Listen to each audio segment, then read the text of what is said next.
du'aul walid li waladihi ka du'aul anbiya li ummatihi. Doanya orang tua kepada anaknya seperti doanya Nabi kepada umatnya.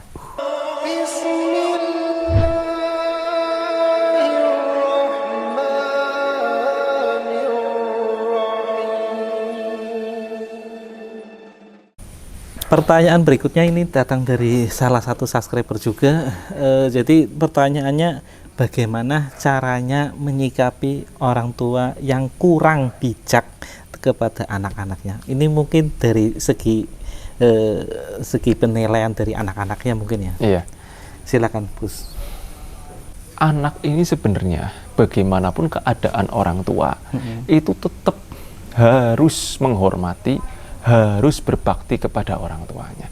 Ini sudah perintah dari Allah Subhanahu wa Ta'ala. Iya. Jadi uququl walidain ini berat, bahaya. Tapi ingat ya, orang tua juga nantinya akan dimintai pertanggungjawaban oleh Allah Subhanahu wa Ta'ala dalam mendidik anak-anaknya atau dalam perilaku orang tua kepada anak-anaknya bagaimana. Jadi orang tua juga tidak bisa mengandalkan keorang tuaannya. Ya enggak? Seorang anak juga tidak bisa mengandalkan bagaimana sih kalau orang tua ini kurang baik kepada anak-anaknya atau kurang ini dan itu. Ingat, orang tua adalah perintah Allah Subhanahu wa Ta'ala untuk ditaati perintahnya selagi perintahnya tidak melanggar perintah-perintah Allah atau tidak melanggar daripada syariat-syariat Allah Subhanahu wa Ta'ala. Ya, selagi perintah itu tidak untuk bermaksiat kepada Allah, wajib dituruti semampu anak-anaknya. Dan ingat Mas, salah satu hadis Nabi kita Muhammad Rasulullah SAW, Rasulullah SAW pernah mengatakan, birru aba'akum tabirrokum abna'ukum. Birru aba'akum, berbaktilah kalian kepada orang tuamu, niscaya anak-anakmu akan berbakti kepadamu. Jadi kalau kamu kepengin anak-anaknya berbakti, nggak usah kamu ngomong anak-anaknya saya semuanya berbaktilah kepada saya, ayo semuanya pada nurut sama saya. Nggak perlu. Tunjukkan kamu berbakti kepada orang tuamu, niscaya anak-anakmu akan berbakti kepadamu.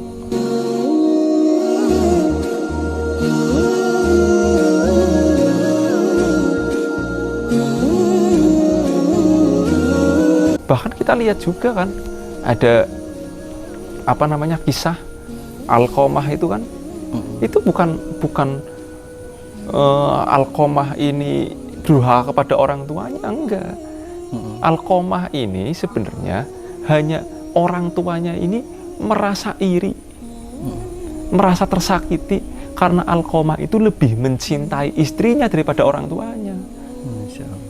Itu aja mau sakaratul maut, mau ngucapin 2 kalimat syahadat, asyhadu an la ilaha illallah wa asyhadu anna muhammadar rasulullah, enggak bisa. Bagaimana orang-orang yang berpikir anak-anak yang durhaka? Ini hanya iri loh, sakit hatinya karena Alqamah lebih memperhatikan istrinya dibanding ibunya. Karena ibu ini subhanallah nggak ada, nggak bisa dibayangkan. Ibu ini nggak bisa dibayangkan. Pokoknya bagaimanapun keadaan ibu, kita wajib berbakti kepada orang tua kita, khususnya ibu kita. Benar. Ya. Bahkan saya pernah dengar kalimat seperti ini, Gus. Jadi ketika ibu kita masuk ke rumah kita, rumah saya sebagai anak laki-laki, itu semua apa yang ada di dalam rumah isi anak laki-lakinya itu, ibu itu berhak semuanya. Sampai dalam hadis juga diterangkan, anta wa maluka li abika. Kamu dan hartamu itu punya orang tuamu. Apapun itu, dari begitu pentingnya. Jadi artinya maunya begini, anak-anak ini nggak usah khawatir dengan keadaan orang tuanya, nggak usah. Iya. Mudah-mudahan orang tua kita menjadi orang tua yang soleh-solehah ya. Tapi bagaimanapun keadaan orang tua kita, tetap kita wajib, ya, titik. Nggak ada istilah tawar menawar. khususnya ke ibu kita. Iya, betul.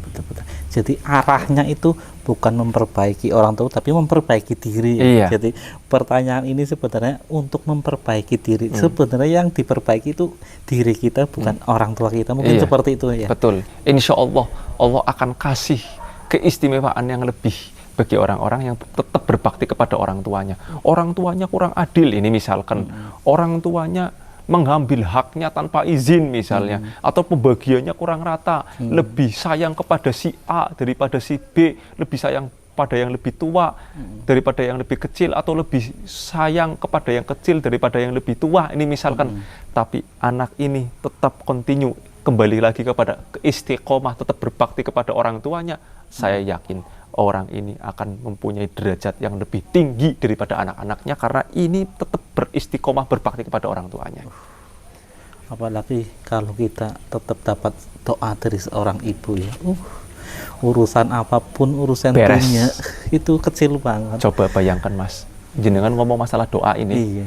ada salah satu keterangan mengatakan du'aul walid li waladihi ka du'aul anbiya li ummatihi.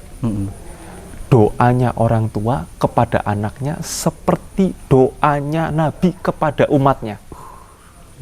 Coba bayangkan, doanya Nabi pasti diijabah enggak? Pasti. Pasti diterima enggak? Pasti. Pasti dikabulkan enggak? Pasti. Ini doanya Nabi, doanya orang maksum, terjaga dari maksiat. Ini orang tua kalau doa untuk anak-anaknya kayak doanya Nabi untuk umatnya, pasti diijabah oleh Allah Subhanahu wa taala. Maka jangan bosan-bosan kita terus minta kepada orang tua kita didoakan.